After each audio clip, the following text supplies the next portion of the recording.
Hey there. Subscribe to my channel. And also press this bell icon. आपका स्वागत है अपने YouTube channel maths by Vipin sir पे। Geometry का पार्ट चल रहा था, ठीक है। और ज्योमेट्री के पार्ट में सबसे पहला पार्ट कराया था मैंने इसमें अंतःकेंद्र। तो अंतःकेंद्र के बारे में मैंने तुम्हें बताई थी। अंतःकेंद्र जो होता है वो भुजाओं से समदूरस्थ होता है। कहाँ से समदूरस्थ होता है? भुजाओं से समदूरस्थ होता है। कैसे बनता है अंतःकेंद्र? यदि किसी त्रिभुज के तीनों कोणों के अर्धक, अगर ये शीर्ष ए है तो ये a/2 एंगल होगा, a/2। ये b है तो ये b/2 होगा, b/2 होगा। ये c है तो ये c/2 होगा और ये होगा c/2, ठीक है। इन कोणों के अर्धक जिस बिंदु पर मिलते हैं वो कहलाता है तुम्हारा अंतःकेंद्र, इन सेंटर आई। ये बता दिया था अंतःकेंद्र की। फिर इसके बाद में 3 कंडीशन बनती थी हमारी। वो तीनों कंडीशंस मैंने कल चर्चा की थी उनकी, और आज देखिए कंडीशंस क्या क्या हैं और फिर वो हमें डायरेक्टली कैसे याद रखनी है। देखो,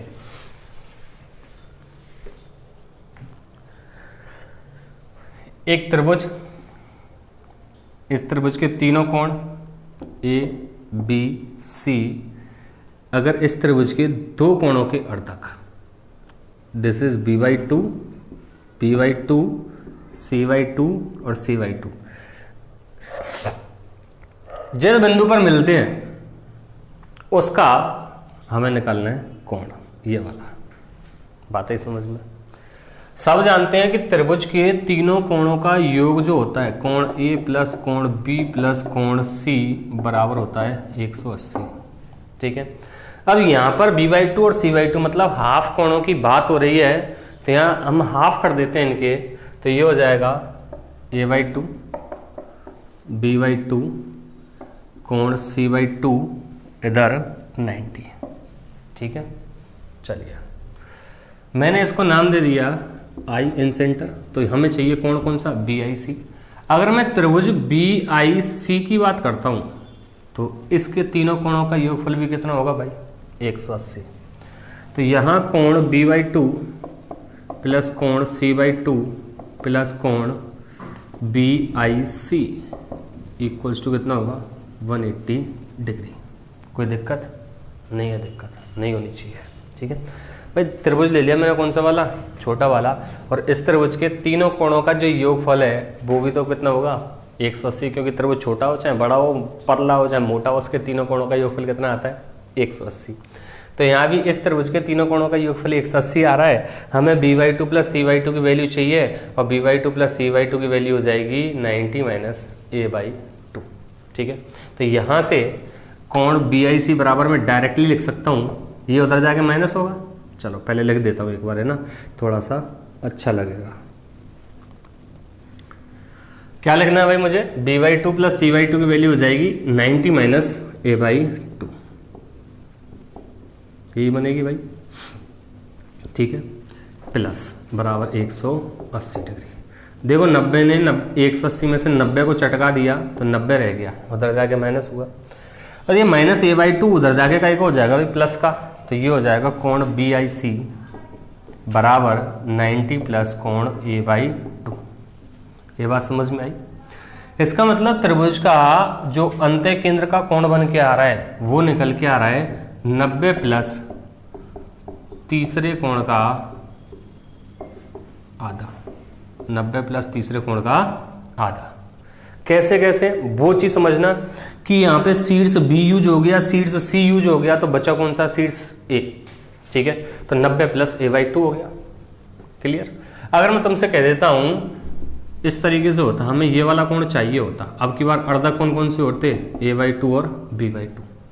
तो हमें चाहिए था AIB। कौन सा चाहिए था? कोण AIB। कौन सा चाहिए था? कोण AIB। कौन सा चाहिए था? AIB। तो यहाँ A और B 2 शीर्ष यूज हो चुके हैं, तो शीर्ष कौन सा बचा? C। तो यहाँ लिख दूंगा मैं कोण c/2 प्लस 90, या 90 प्लस तीसरे कोण का आधा। अगर मैं तुमसे पूछ लेता हूँ AIC, ये वाला कोण AIC, तो कोण AIC में A और C 2 शीर्ष यूज हो चुके हैं, तो बचा कौन सा है? B वाला। तो कोण b/2 प्लस 90, इस तरीके से हमें ये पॉइंट याद रखना है। तो यहाँ पे एक कंडीशन बन गया ये दोस्तों कि अगर किसी भी त्रिभुज के दो कोणों के अर्धक अंत्य प्रतिच्छेद कर रहे हैं तो जो अंत्य केंद्र का कोण होगा वो 90 प्लस तीसरे कोण का आधा होगा। कंडीशन हमें याद रखनी है, दो कोणों के अंत्य अर्धक हैं, ये अंत्य अर्धक जिस बिंदु पर मिल रहे हैं तो उस कोण का, उस बिंदु का जो कोण बनेगा, प्रतिच्छेद बिंदु का जो कोण बन के आएगा वो कौन सा होगा, 90 प्लस तीसरे कोण का आधा, 90 प्लस तीसरे कोण का आधा, 90 प्लस तीसरे कोण का आधा। ठीक है, चलो आगे देखिए, एक कंडीशन ये बनी। दूसरी कंडीशन कि भाई ऐसा हो सकता है अब की बार दोनों के दोनों बाह्य कोणों के अर्धक प्रतिच्छेद करें, बिल्कुल कर सकते हैं। देख, जब व्यक्ति प्रतिच्छेद कर जाते हैं तो ये तो कोण है। देखो जुकाम हो रही है देखिए, दिस इज त्रिभुज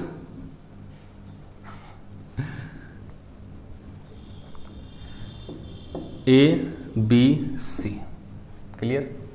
तो इसका बाह्य कोण जो होगा ये होगा, इसका बाह्य कोण ये बना, इनके अर्धक इस बिंदु पर मिल गए। मित्रों अब एक बात बताओ, ये वाला कोण तो B है, ठीक है, और ये पूरा कोण 180 होता है, तो ये वाला कोण कितना बच गया, पूरा 180 माइनस बी, और जब मैं आधा किया तो 180 माइनस बी का आधा हो जाएगा 90 minus B by 2, 90 minus B by 2, clear. Same condition ऐसे ही, ये अंत्य कोण कौन सा है, सी, और पूरा कितने का, ये 180 का, तो भैया सी को हटाऊंगा इसमें से तो 180 माइनस सी बचेगा, और हमें पता है ये जब अर्धक है तो 180 माइनस सी बाई 2 का आधा हो जाएगा 90 minus C by 2, 90 minus C by 2। बोला वृंदावन बिहारी लाल की जय। चलो ये बिंदु कौन सा हो गया, P मान लिया हमने, P, ठीक है, P फॉर पता नहीं। अब इस वाले त्रिभुज की बात करता हूं मैं, पहले तो पूरे त्रिभुज की बात कर रहा हूं, वही प्रोसेस है। त्रिभुज ABC में कोण A प्लस कोण B प्लस कोण C बराबर 180, फिर से वही हाफ करना है हमें, कोण A बाई 2 प्लस कोण B बाई 2 प्लस कोण C बाई 2 बराबर 90 डिग्री, ठीक है। सेम कंडीशन इस वाले त्रिभुज में लगा दो अंदर कि भाई पहला कोण है 90 माइनस बी बाई 2, ये वाला, दूसरा कोण है 90 माइनस सी बाई 2, और तीसरा कोण हमें ये निकालना ही है P, कितना हो जाएगा 180। और भैया देखो 90 और 90, 180 और 180 खत्म, तो यहाँ रह गया P बराबर B by 2 plus C by 2, ये रह गया। और B by 2 plus C by 2 बराबर कितना हो गया भाई, 90 माइनस A बाई 2, ये किसकी वैल्यू आ गई, कोण B बाई 2 प्लस कोण C बाई 2। बोलो आई कि नहीं आई, आ गई, तो बोल दो वृंदावन बिहारी लाल की जय। देखो ये वाली वैल्यू मैंने पुट कर दी यहाँ पे, तो ये बन गया 90 माइनस A बाई 2, तो कोण P बराबर हो गया 90 माइनस कोण A बाई 2, कितना हो गया 90 माइनस कोण A बाई 2।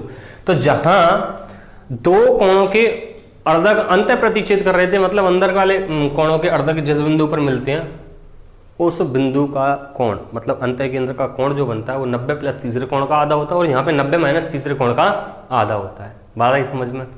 देखिए कौन कौन से सीड्स यूज हुए, बी और सी, ठीक है, तो 90 माइनस तीसरा कोण A बाई 2, क्लियर। सेम ऐसे ही तीन कंडीशन बन सकती है जैसे पिछले वाले में बनाई थी मैंने, ठीक है भाई। इन दोनों का प्रतिच्छेद ना करके अगर इन दोनों के बिंदु, इन दोनों के बाह्य अर्धकों के प्रतिच्छेद कर रहे होते तो 90 माइनस तीसरा कोण कौन सा हो जाता, B बाई 2, ठीक है। अगर मान के चलो अब की बार A और B के प्रतिच्छेद कर रहे होते, बाह्य कोणों के अर्धक A और B के प्रतिच्छेद कर रहे होते, तो उस बिंदु, जो प्रतिच्छेद बिंदु होगा, जो इंटरसेक्टिंग पॉइंट होगा, वहां पर जो पॉइंट वो एंगल बनने वाला है, कोण बनने वाला है, वो कौन सा होता, ये दोनों सीड्स यूज हो चुके होते, तो 90 माइनस तीसरा कोण बच जाता, कौन सा, C, सबसे सीधा 90 माइनस तीसरे कोण का आधा, ठीक है। तो 2 पॉइंट तो है ना, तुम अपनी जुबान पे रख लो, ठीक है। रोटी वोटी बाद में खाना, पहले इसको घोट जाओ। दो अंत्य कोणों के अर्धक अगर अंत्य प्रतिच्छेद कर रहे हैं तो 90 प्लस तीसरे कोण का आधा, और अगर बाह्य प्रतिच्छेद कर रहे हैं तो 90 माइनस तीसरे कोण का आधा। Is that clear? होना भी चाहिए। चलो आगे बढ़े। देखो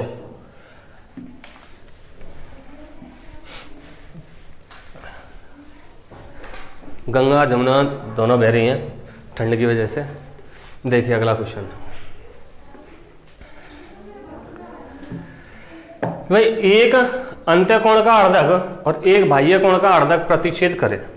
देखिए तीसरी कंडीशन देखो,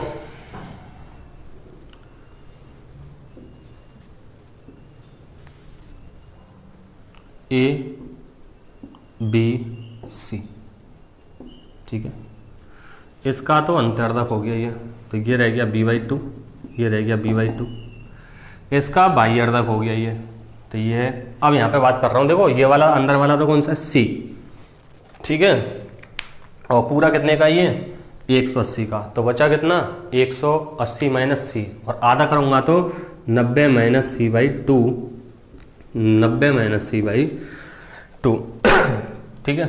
देखिए ये बिंदु पता नहीं P4, ठीक है, तो ये कौन निकालना है, कौन सा P वाला सॉरी हालत खराब है।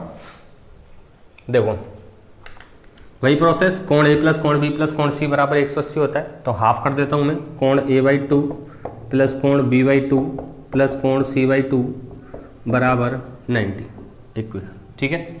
अब इस वाले त्रिभुज पे आ जाओ भाई, दिस त्रिभुज, क्लियर। देखो ये तो 90 माइनस c/2 है और ये c है, तो ये पूरा कितना हो गया 90 प्लस c/2, जोड़ोगे c पूरा है, एक आधा है घट गया तो रह गया कितना प्लस का, ठीक है। तो b/2 plus 90 plus c/2 plus p बराबर कितना हो जाएगा 180। मैं कोण b/2 प्लस 90 प्लस कोण c/2 प्लस कोण p बराबर 180 डिग्री। कौन सा ट्रायंगल बन के आया, जे वाला, दिख रहा है, दिख रहा होगा है ना। चलो वही प्रोसेस b/2 और c/2, b/2 प्लस c/2 बराबर हो जाएगा 90 माइनस a/2, तो इन दोनों की जगह आ गया 90 प्लस a/2 प्लस 90 प्लस कोण p बराबर 180, जे मारा, ठीक है। तो हमें चाहिए कौन सा, एक सेकंड मिस्टेक होगी इसमें कहीं,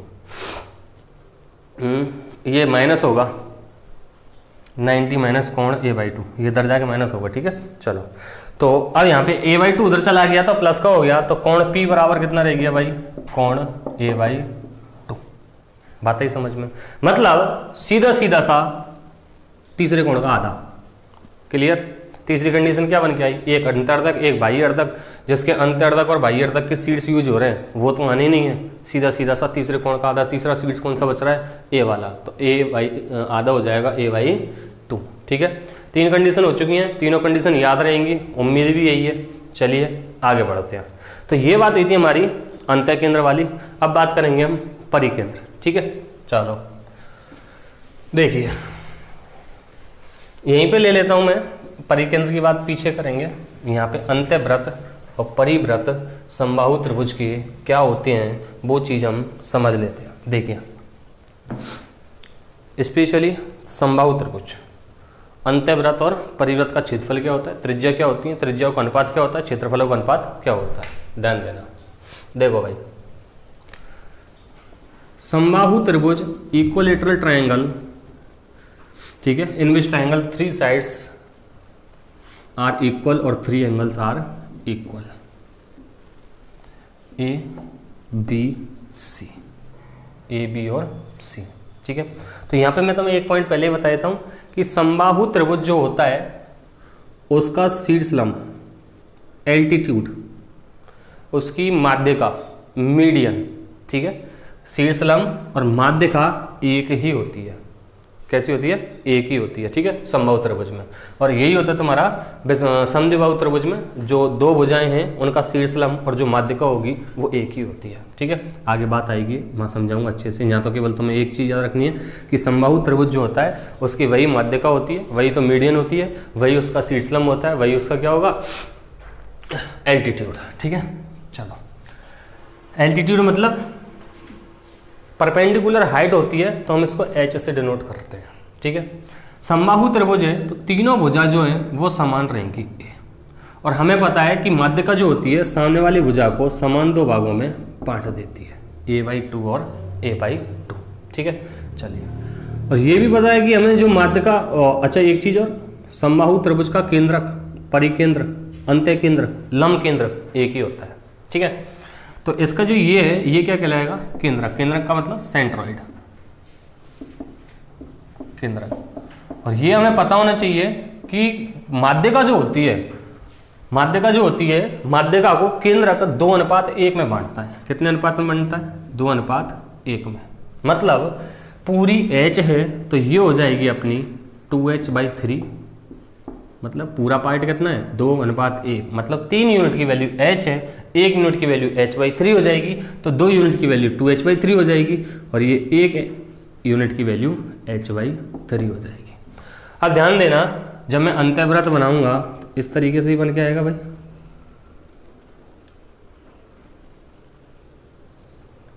गोलाई पे मत जाना, क्वेश्चन पे ध्यान दो, ठीक है। तो ये त्रिज्या बन के आ रही है इसकी, ये वाली, और ये जो त्रिज्या है ये कितनी है भाई, h/3। क्लियर। अब मुद्दा उठता है कि h क्या होती है समबाहु त्रिभुज में। देखिए, समबाहु त्रिभुज में वही उसका शीर्षलंब होता है, मतलब 90 डिग्री पे, वही उसकी माध्यिका होती है, मतलब समान दो भागों में बांट देगी, a/2 और दिस a/2, दिस a और दिस a, ठीक है। तो हमें h की वैल्यू निकालनी है, पाइथागोरस पर में सब जानते हैं। तो यहाँ पे एक त्रिभुज में लगा दीजिए क्या, पाइथागोरस पर में ना, कांड स्क्वायर बराबर आधार स्क्वायर a/2 का स्क्वायर प्लस लंब स्क्वायर h स्क्वायर। तो a स्क्वायर बराबर हो जाएगा a² / 4 प्लस h स्क्वायर, और a² / 4 इधर आके माइनस होगा तो ये रह जाएगा 3a² / 4 बराबर h square, then h equals to square root of 3a² / 4, 3 का स्क्वायर रूट √3, a का स्क्वायर रूट a और 4 का 2। अब हमें h की वैल्यू हमेशा याद रखनी है कि h जो होती है ना वो अंत्य त्रिज्या कहलाती है, इंटीरियर रेडियस, ठीक है। ये अंत्य त्रिज्या है, कितनी है h/3। तो h की वैल्यू हमें पता होना चाहिए कितनी होती है, √3a/2। तो मैं कह सकता हूं अंत्यवृत्त की त्रिज्या जो बन के आएगी वो बन के आएगी √3a/2 अपॉन में 3 बनेगी ना, हाँ, अपॉन में 1। तो r इंटीरियर बराबर हो जाएगा 1 का मल्टीप्लाई ऊपर, तो √3a और ये 3 दूनी 6। तुम चाहो तो काट दो इसको, r इंटीरियर √3 से काटूंगा तो 2/2 √3, मतलब 2 गुणा में √3 गुणा √3 और 1 को ले मरेगा, ठीक है। तो r इंटीरियर हुई कितनी, a/2 √3। क्लियर। ये अंत्यवृत्त की त्रिज्या आ चुकी है। तो मैं लिख देता हूँ एक बार, r इंटीरियर a/2 √3, ठीक है। चलो आगे, अब परिकेंद्र की बात करता हूँ मैं, परिवृत्त, सॉरी परिकेंद्र। देखिए मिटा सकता हूँ नहीं है, अरे हाँ, स्क्रीनशॉट ले सकते हो तुम, बुद्धिमान प्राणी हो, ठीक है। चलिए, इसको नहीं मिटाओगे ना, ये थोड़ा सा अच्छा लग रहा है मुझे, राइटिंग अच्छी आई है इसमें। अबे इधर काम आएगा, देखो समबाहु त्रिभुज,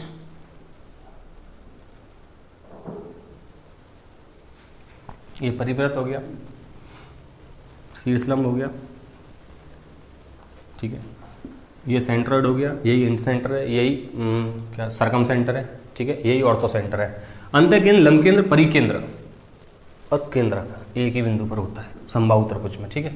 चलो भाई, वही प्रोसेस है, ये ट्राइंगल यहाँ यूज होने वाला है। ये कितना था अपना 2h/3, कितना था 2h/3, ठीक है। h की वैल्यू कितनी थी √3a/2। यही तो परित्रिज्या बन के आ रही है भाइयों और बहनों, दोस्तों और सखियों, यही तो बन के आ रही है 2h/3, h equals to √3a/2। Then r outer कह सकता हूँ इसको, परित्रिज्या, ठीक है। तो यहाँ बन के आई है 2/3 इंटू में h की वैल्यू √3a/2, 2 ने 2 का कत्ल किया, √3 से √3 बार कट गया, तो आर आउटर हो गई a/√3, a/√3। ठीक है, चलो तो आर आउटर की वैल्यू आ चुकी है a/√3। ठीक है, यहाँ तक तो समझ में आया होगा। अब वो त्रिज्याओं का अनुपात पूछता है, तो एक बात बताओ भाई, ये 2 ये 1, तो त्रिज्याओं का अनुपात 2:1 ही रहेगा, बिल्कुल रहेगा। अगर मैं अनुपात निकालता हूँ R outer ratio R interior, तो a/√3 a/2√3 अनुपात का मतलब a ने 1 को चटकाया, √3 ने √3 को चटकाया, 2 इधर पहुँच गया, 2 अनुपात है। ठीक है, यहीं से समझ में आ सकता था हमारे कि अनुपात जो बन के आएगा ना त्रिज्याओं का, वो 2:1 बन के आएगा, लेकिन मुझे तुम्हें यहाँ तक पहुँचाना था। R interior a/2√3, R outer a/√3। Is that clear? चलो आगे जब मेंशुरेशन करवाऊंगा तो वहाँ तो मैं बताऊंगा कि त्रिज्या और क्षेत्रफल जो होते हैं वो वर्गानुपाती होते हैं। तो क्षेत्रफल का जो अनुपात बन के आएगा वो आ जाएगा 2 का स्क्वायर 4, 1 का स्क्वायर 1। तो बाह्य वृत्त जो होगा वो बड़ा होगा, ध्यान रखना। तो परिवृत्त जिसको कहते हैं, सरकम सेंटर जिसको कहते हैं, सरकम सेंटर का जो एरिया होता है वो इन सेंटर के 4 टाइम्स होता है, 4 गुना होता है। ठीक है, या फिर इन सेंटर सर्कल है, ये अंत्य केंद्र बोल रहा हूँ मैं। ठीक है, अंत्यवृत्त का जो एरिया होता है वो परिवृत्त का 1/4 होता है। ठीक है, या फिर परिवृत्त का जो एरिया होता है वो अंत्यवृत्त का 4 गुना होता है, ऐसे याद रखो। क्लियर? ठीक है, यहाँ चाहे तुम πr² के अकॉर्डिंग लगा के देख लेना, आंसर वही आना है जो बता दिया है। ठीक है, चलो आगे बढ़े।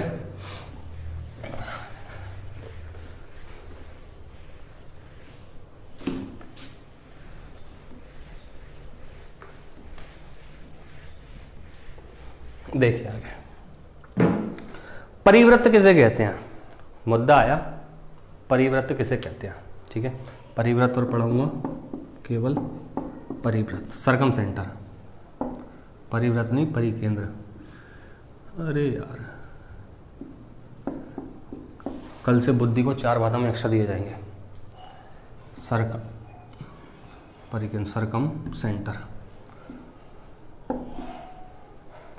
बादाम खाने से अकल नहीं आती सांबा, अकल आती है ठोकर खाने से।